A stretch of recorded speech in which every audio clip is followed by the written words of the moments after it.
So you are able to see my screen now, Shahid, on your phone? Okay. So you can see the book, Test for Neurological Dysfunction. It is visible on your screen, right? Okay. So good evening, everybody.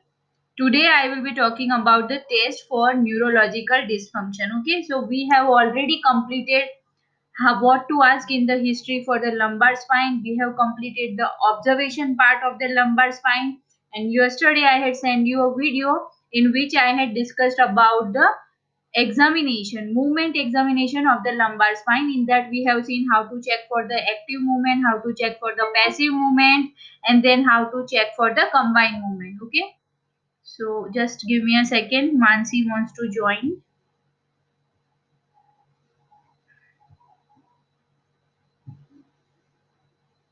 Okay. So, test for neurological dysfunction. Neurodynamic tests are performed to test the mechanical movement of the neurological tissues and to test their sensitivity to mechanical stress or compression. So, in case of neurodynamic test, what we are checking? We are checking the nerves, okay, nerve roots. Whether there is any problem in the sliding and gliding of the nerve root, and because of that the patient is having tingling, numbness, and patient is having radicular symptoms. So for that, in case of neurological dysfunction, means the word itself says neurological means related to the nerves, related to the nerve root. So in case of intervertebral disc prolapse or any low back pain pathology, when there is nerve root compression, then we are checking for the neurodynamic tests. Okay.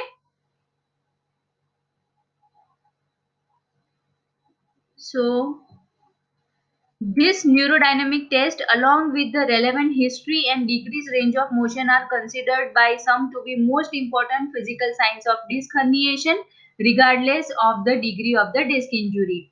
Most of the special tests for neurological involvement are progressive or sequential tests. Sequential test means it is following a sequence. For example, if you just see the slump test, so in the slump test, there will be first slump, you have to slouch from your thoracic and the lumbar region, then you have to do neck flexion, then you have to incorporate knee extension. So step by step you have to stretch the nerve root. That is why this kind of neurodynamic tests are also called as sequential test. So the patient is positioned and one maneuver is tried. If no symptoms result, a second provocative or enhancing or sensitizing maneuver is carried out, and so on, while the examiner watches for the reproduction of the patient's symptoms. So for any kind of neurodynamic test, when you will say that it is positive, you can say it is positive when you are sensitizing the nerve root, you are performing the maneuver, and you are able to reproduce the symptoms of the patient. Okay, see, reproduction of the same pain which the patient is experiencing. That means, see, patient is coming to OPD with the complaints of pain and tingling and numbness. So when you are performing the performing the neurodynamic test, that time also the pain will be provoked or pain will be reproduced. So this pain has to be the same pain which the patient is otherwise experiencing. If the patient is complaining of different type of pain, okay, and the pain which is produced by your neurodynamic test, it is different, then the neurodynamic test will not be considered positive, it will be considered as negative only. So please remember, this is the most key point I would say, and one of the most important point, that when you are performing the neurodynamic test, the same pain, the patient is complaining of the pain, so the same pain has to be reproduced during the neurodynamic testing. If it is not reproduced, then the test will be considered negative, and if the symptoms or the signs which the patient is experiencing, these signs are reproduced, then it will be considered as a positive test. Okay, so what are the main three tests? Basically we are doing the slump test, the SLR, or it is also called as straight leg raising test, and the prone knee bending test. These are the three main neurodynamic tests which we are performing in our clinical practice when the patient is coming to OPD with the complaints of low back pain. These are the tests: slump test, SLR test and the prone knee bending test. These are the main three tests which we are doing to check for the neurological dysfunction. Okay. So next, there is tension generation. When we are performing this neurodynamic test, what is happening in the nerve? We are stretching the nerve tissue. So while we are stretching the nerve tissue, there is tension generation. Okay. So there is tension generation in the nerve. So that is giving rise to the symptoms of the patient. Okay. So if there is the nerve is not having proper flexibility, then also this test can come positive. Okay. So there are some tension points in the course of the nerve. There are some tension points. If you stress the nerve at those points, then the patient may feel pain, or also they can feel discomfort. Okay. So next, so according to the dermatome and myotome, we all know that different part of nerve is supplying different muscles and different areas of our body. So there is dermatome and there is myotome. So we know that C6, according to Butler, C6 is the elbow region. Okay, shoulder T6, L4 is the knee. So you know the normal dermatome and myotomal pattern. So when you are checking for a particular nerve root, you should also know the dermatome and myotome for that particular nerve root. Then only if the test is coming positive and you know you have the knowledge about dermatome and myotome, then only you can diagnose that this is the nerve root, whether it is L4 or it is L2 or it is L3. Okay. So it is very important for you to know the dermatomes and myotomes of the body. Now, for a neurodynamic test to be positive, it must reproduce the patient symptom, because these tests are provocative tests and designed to put the stress on the neurological tissue. They often cause discomfort or pain which may be bilateral. So, in case of bilateral symptoms, you have to check again. You have to make sure that the patient is having pathology only on the unilateral side or it is bilateral. So they are saying that when we are performing the neurodynamic test, that time we are stretching and stressing the nerve root. So that time the reproduction of the patient symptoms will be there. If the pain or the symptoms of the patient is not reproduced, then the test will be considered as negative. Okay. So as a second check for a positive test, the symptoms that have been produced may be increased or decreased by adding or taking away the sensitizing part. So for example, in case of slump test, I will give you one example. When we are performing cervical flexion in case of slump test, that increases the patient symptoms. Okay, cervical flexion component increases the symptoms of the patient in case of the slump test. But when we are doing cervical extension, that means we are relieving the pressure or the stress from the nerve root. So when the patient is performing cervical extension, then his pains and symptoms will go away or the pain will decrease. So you can say when the pain is reproduced in one part of the test, it is considered positive, and maybe by different maneuver or by performing a different type of movement, if the patient pain and the symptoms are reducing or decreasing in pain, then also it is considered as positive. So the examiner has no need to do all or most of the neurodynamic tests listed. So I have told you mainly there are three tests, right? There is slump test, there is SLR, and then there is prone knee bending. So you should not perform all three tests. Okay, you can just pick one test and then you can check on the patient, and if it is coming positive, if you have properly followed the procedure and then you see that the patient is having positive test, then there is no need to do all three tests, right? If you do any of these three tests and it is coming positive, that means the patient is having neurological dysfunction. It is sure for that. So you do not need only to check one thing. You should not do all three tests again and again. Okay, only one test you can take and then you can diagnose the patient for neurological dysfunction.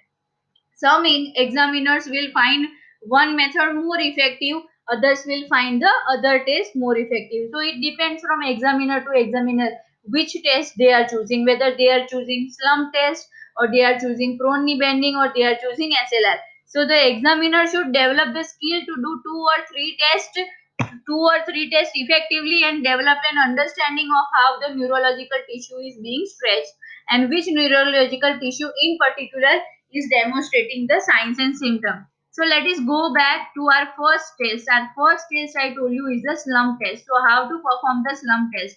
So this picture is visible on your screen, Shahid. Hello.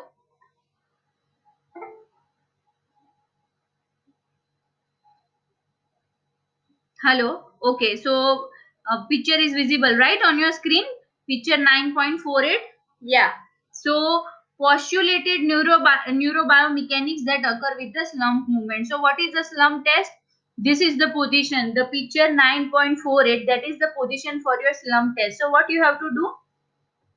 The slump test has become the most common neurological test for the lower limb.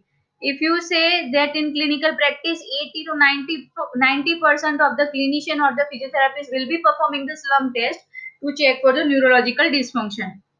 So here the patient is seated on the edge of the examining table with the legs supported. The hips are in neutral position, okay, and the hands are behind the back. So both the hands, you can ask the patient to keep both the hands behind the back. The examination is performed in sequential steps. I told you there is a sequence that you have to follow. First, the patient is asked to slump the back into thoracic and lumbar flexion. So first movement will be, you have to ask the patient to do flexion from the thoracic and the lumbar spine. Okay.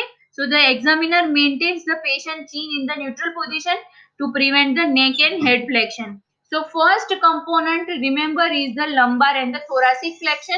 That time the neck and the chin of the patient should be kept in neutral position only. So the examiner then uses the arm to apply the overpressure across the shoulders to maintain flexion of the thoracic and the lumbar spine. So in this picture you can only see the patient, but let me tell you, the therapist will be standing on the side of the patient and therapist will put one hand over the thoracic and the lumbar region of the patient. Okay, you can mainly put it on the thoracic and the cervical region and try to give overpressure on those regions. The other hand of the therapist will be holding the leg of the patient, okay, which is in extension, and there is ankle dorsiflexion. So the leg which is going to be extended, that leg will be held by examiner's other hand.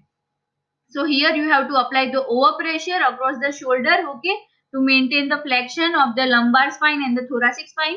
While this position is held, the patient is asked to actively flex the cervical spine and the head as far as possible.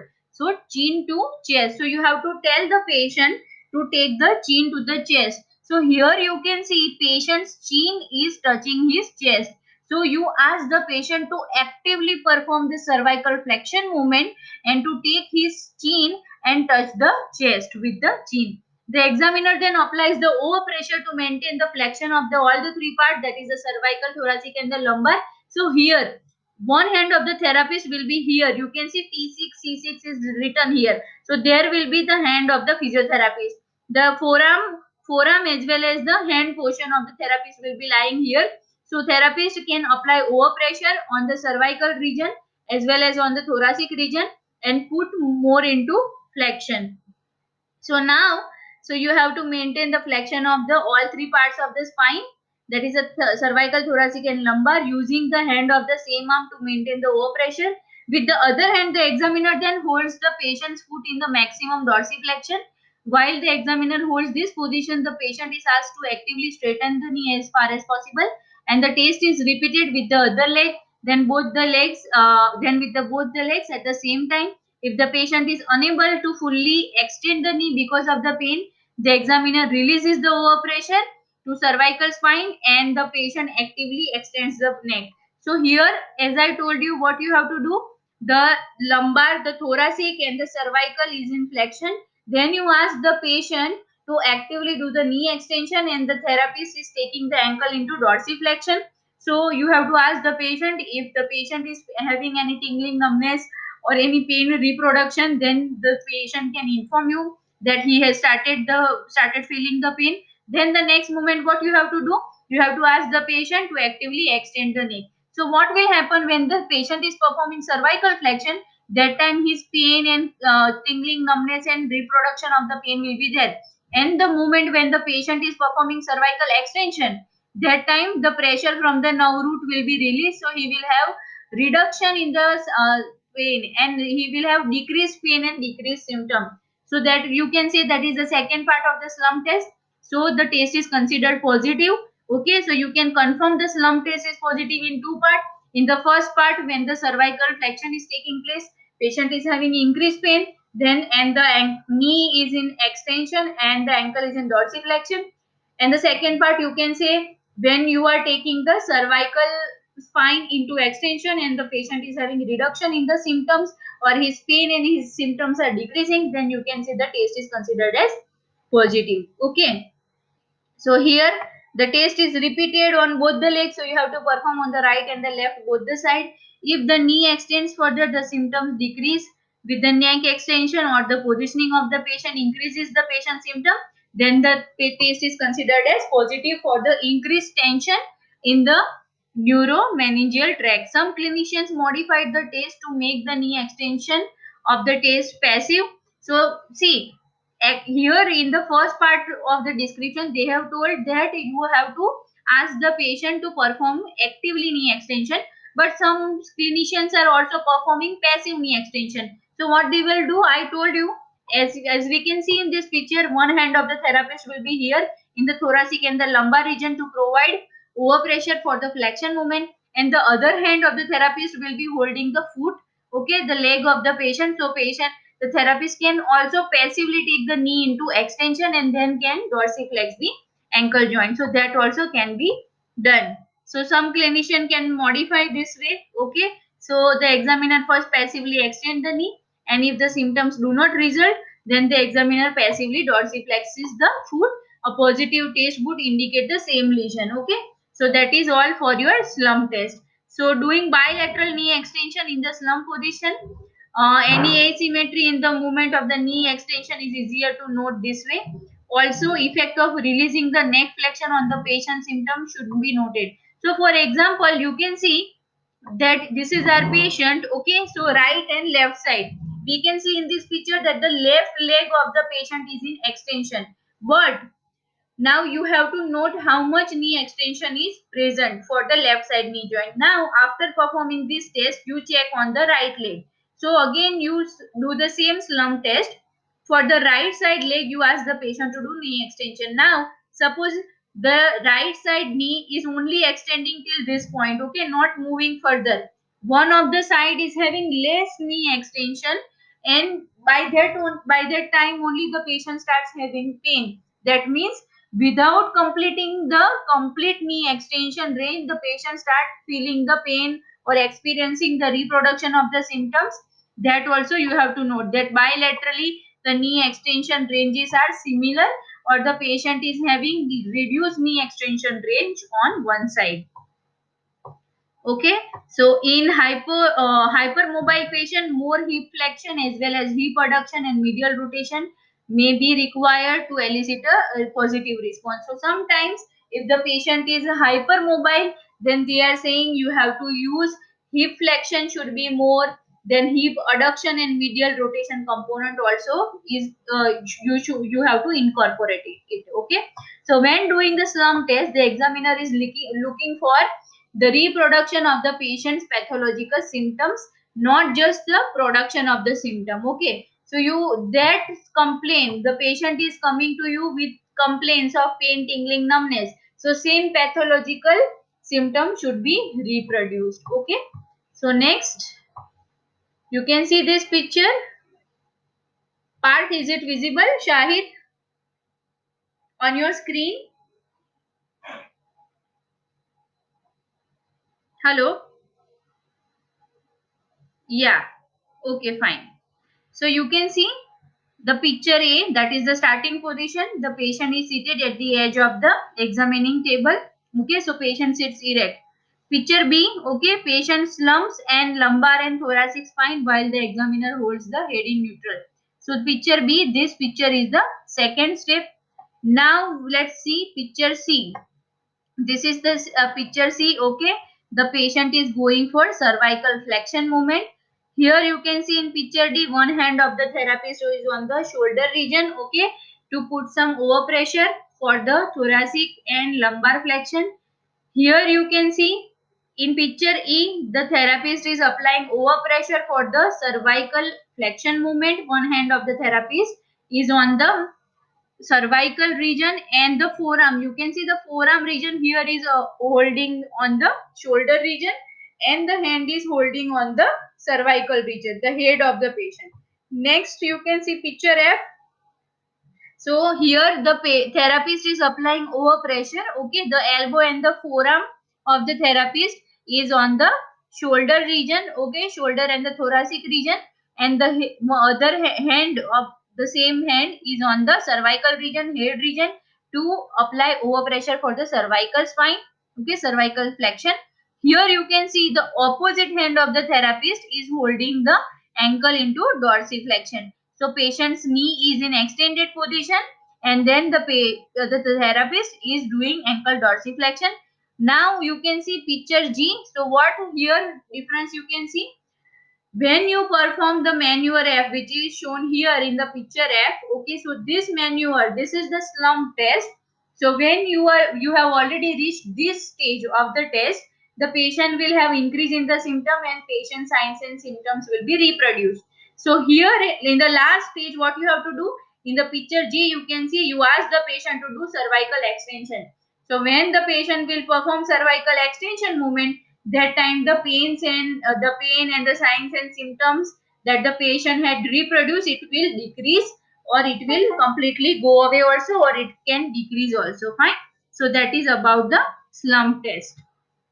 Now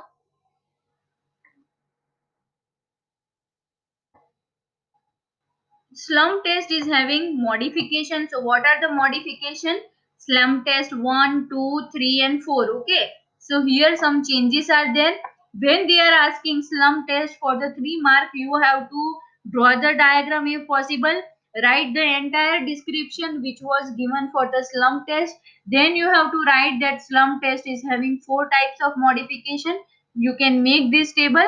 So you can see for cervical spine, for all 4 tests, the cervical spine is in flexion position. Okay, so first one is called as slump test 1, slump test 2, side lying slump test. So in side lying position, when you are performing the slump test, it is called as slump test 3. And fourth one, when you are performing in the long sitting, okay, long sitting position, you are performing the slump test, it is called as ST4. So now thoracic and lumbar spine, you can see for all 4 it is in flexion. Okay, for all 4 modification, thoracic and lumbar spine is in flexion. Hip joint, it is in flexion for ST1. It is in flexion and abduction for ST2, slump test 2. It is in 20-degree flexion for the slump test 3. And it is in 90-degree flexion for your ST4. That is the fourth modification. Knee joint, you can see ST1, ST2 and ST4, the knee joint is in extension position. Only during the sideline slump test, the knee joint is in flexion position. Okay, so this way you can remember. Next is ankle. You can see ankle is in dorsiflexion for your slump test 1, 2 and 4. In case of slump test 3, that is in the sideline position, the ankle is in plantar flexion. That is the difference. So that is about the modification. What movements are different in each slump test. Coming to the nerve bias. Suppose ST1 is coming positive, then which nerve root is involved? That question may come to your mind.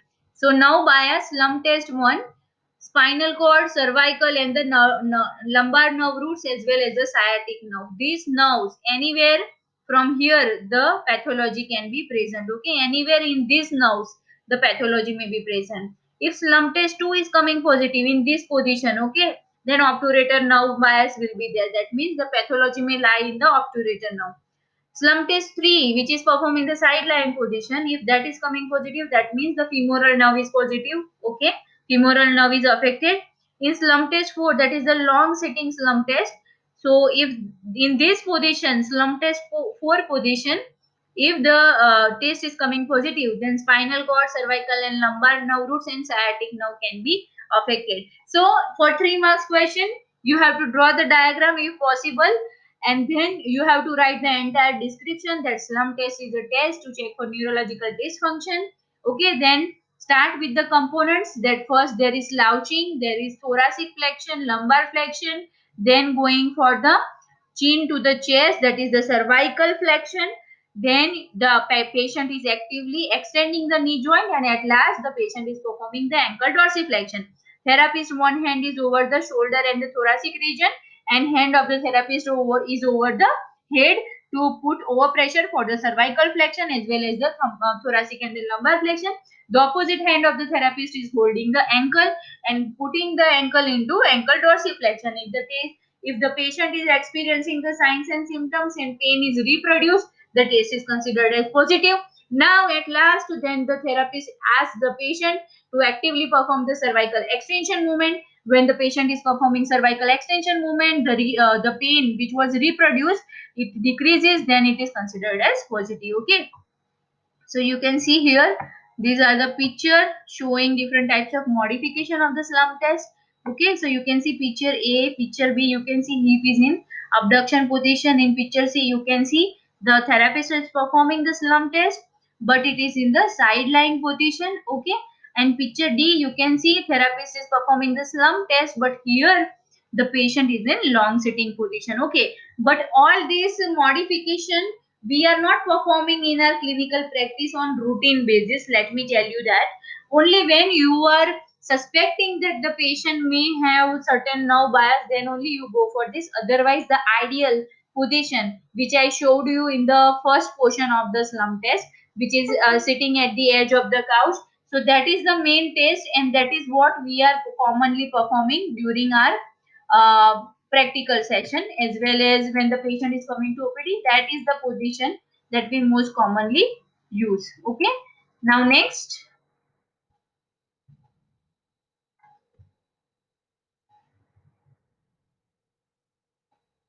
I will talk about the SLR test, that is also called as Lassig's test.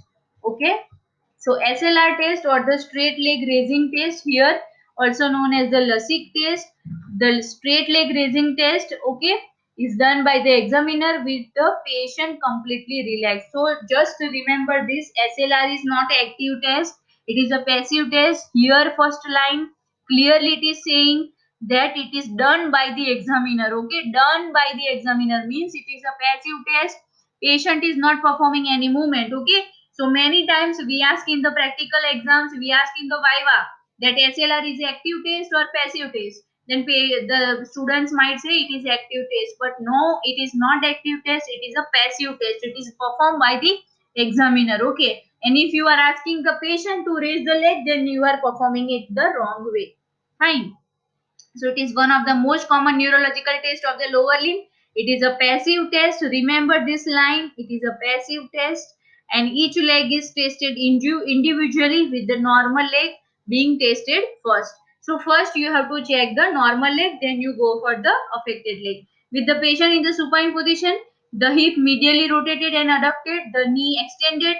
Examiner flexes the hip until the patient complains of pain or tightness in the back or the back of the leg. If the pain is primarily back pain, it is more likely a disc herniation, or the pathology causing the pressure is more central.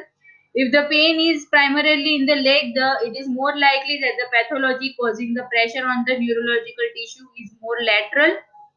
So see, this way they are saying, okay, that the pain is basically in the back only, then they are saying that the herniation, okay, if there is disc herniation, then it will be central.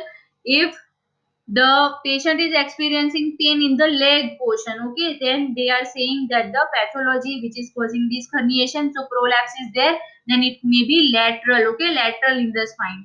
Disc herniation or pathology causing the pressure between the two extremes are more likely to cause pain in both the areas. So sometimes there will be disc protrusion, okay, centrally also as well as laterally also. So in that case, when you are performing the SLR test, the patient will have pain in the back also, as well as he will have pain in the leg also. Okay, fine. So examiner then slowly and carefully drops the leg back and extends it slightly until the patient feels no pain or tightness. The patient is then asked to flex the neck so the chin is on the chest, or the examiner may dorsiflex the patient's foot, or both action may be done simultaneously. Most commonly, the foot dorsiflexion is done first. Both of these maneuvers are considered to be provocative and sensitizing test for neurological tissue. So you can see here, okay. See, this is the position of your SLR. The picture is visible right on your screen. One second.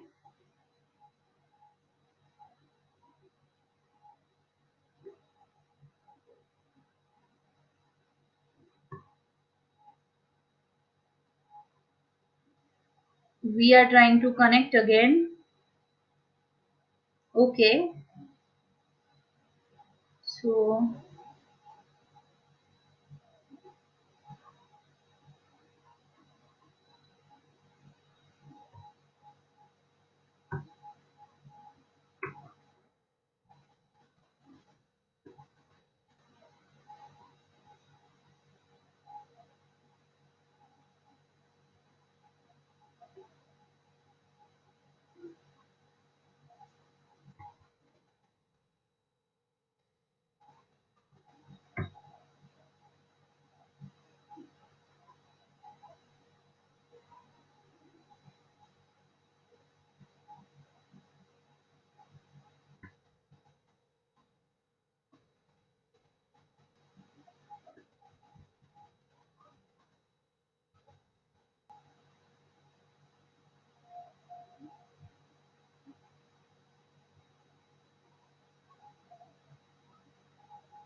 hello, you are able to hear me now? Yeah? Okay, just give me a second.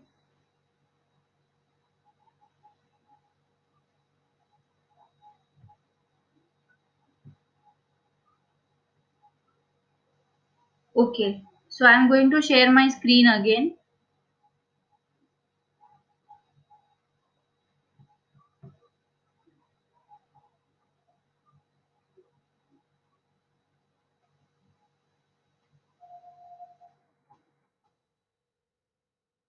So this picture is visible on your screen? Yeah?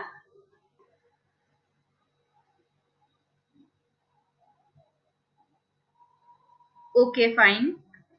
Great. So this is the SLR position, okay, straight leg raising test position. So you can see what you have to do. It is a very simple test. Just patient will be supine on the couch.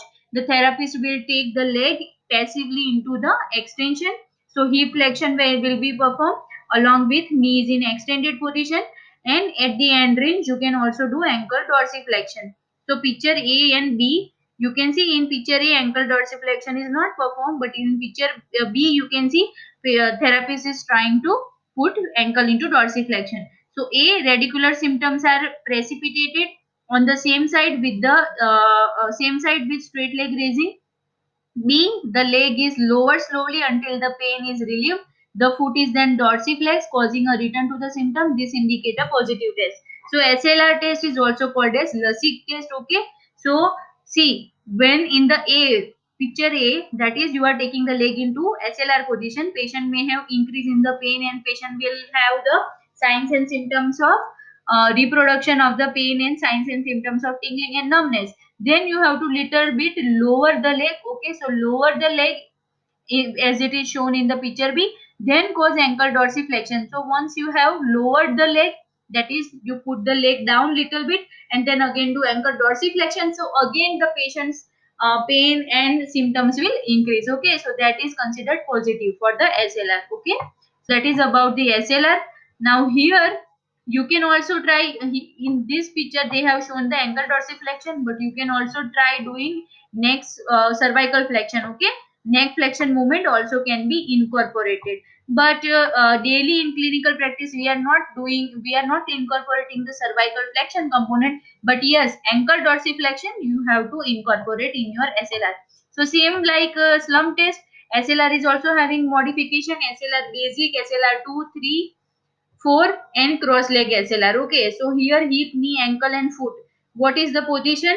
In this table it is given. Okay, if SLR1 basic SLR is positive, then it will be sciatic nerve and tibial nerve.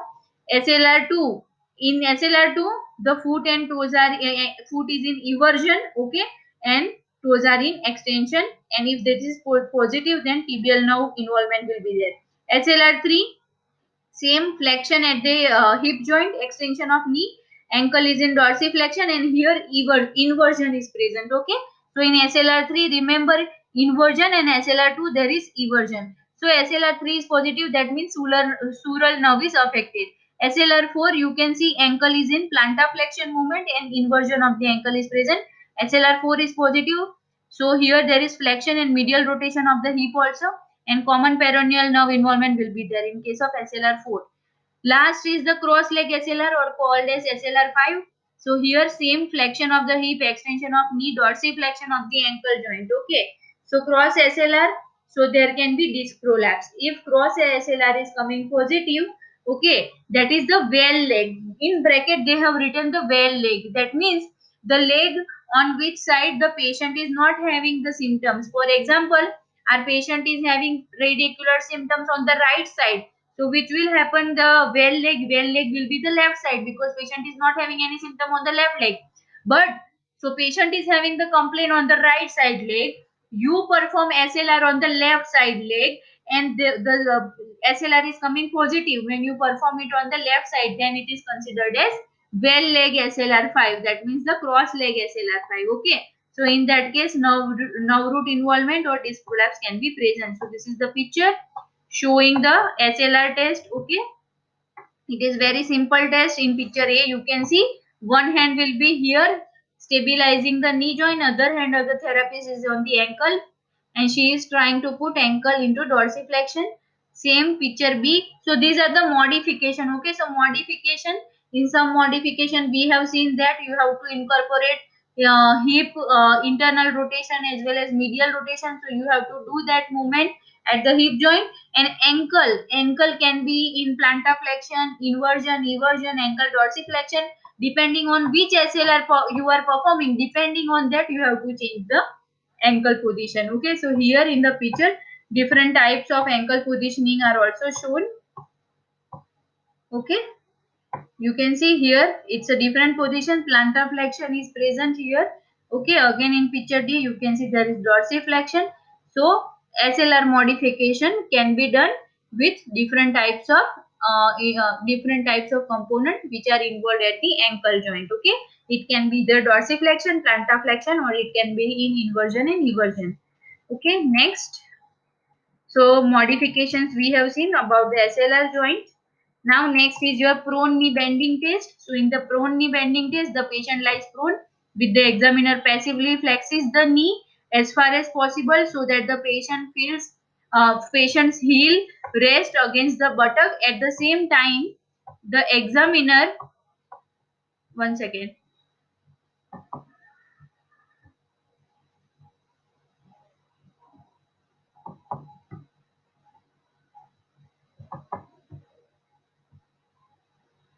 Okay. So here we will see prone knee bending test. Patient is in prone position. Okay. So ensure that the patient hip is not rotated, and if the examiner is able to flex the patient's knee past 90 degree because of a pathological condition in the hip, then the test may be performed by passive extension of the hip while the knee is flexed as much as possible. So picture 9.57. So here you can see the picture is visible. This is the prone knee bending test. The examiner is pointing to where the pain may be expected in the lumbar spine with a positive test. So, when the patient is in prone position, just take the knee into flexion, and here where the index finger of the therapist is pointing, at that point the patient may have the complaint. Okay, so this test is also stretching the femoral nerve and pain in the anterior thigh indicates the tight quadriceps muscle or stretching of the femoral nerve. Okay, and now so passive extension of the hip while the knee is flexed as much as possible. Unilateral neurological pain in the lumbar area, buttock or the posterior thigh may indicate an L2, L3 nerve root lesion. So remember, while you are performing the prone knee bending test and the patient is having pain in the lumbar region, in the buttock or in the posterior thigh, then you can suspect there is L2 or L3 nerve root lesion. Okay, so that is about the prone knee bending test. One more test I will show you.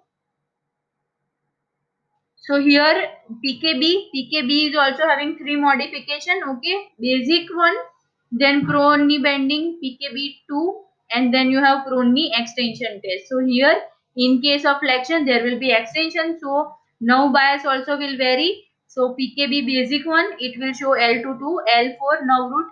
Then PKB2 lateral femoral cutaneous nerve bias will be present. Okay, but here you can see there is extension of the hip and adduction of the hip. While in PKB1 the hip is in neutral position. In the PKE, that is the prone knee extension test, you can see it is neutral. Hip is in extension, abduction, lateral rotation, ankle is in dorsiflexion and eversion. So if PKE prone knee extension test is positive, then it is the nerve bias is for saphenous the nerve. That means the saphenous nerve can be affected. So here you can see all the picture. First picture, okay, PKB1, PKB2, that is the picture B, and with the knee in extension, that is PKB3. You can see prone knee extension. These are the modification of the prone knee bending test. Okay, so depending on different type of movement which is performed, the nerve bias may be different. So next I will show you one more test for neurological testing. So that is called as the bowstring test. Okay, bowstring test. So you can see here in this picture, picture 9.63, this one. This is the bowstring sign. So here the examiner carries out SLR, okay, straight leg raising, and the pain will be there. So now maintaining the thigh in the same position, the examiner flexes the knee slightly, reducing the symptoms. Okay, so what you have to do, you perform the SLR, patient will have increase in the pain. Then you perform the knee flexion, okay, little bit, at least 20-degree knee flexion you do.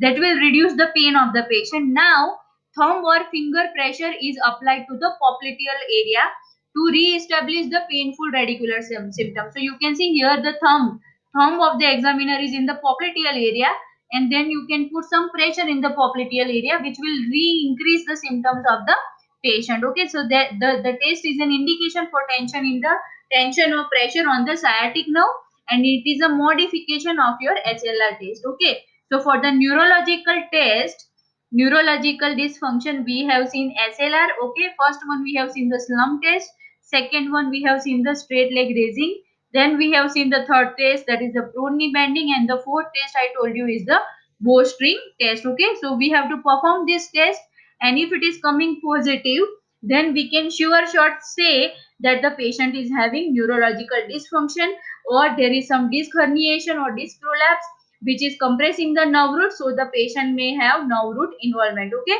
so just wait here, give me a second.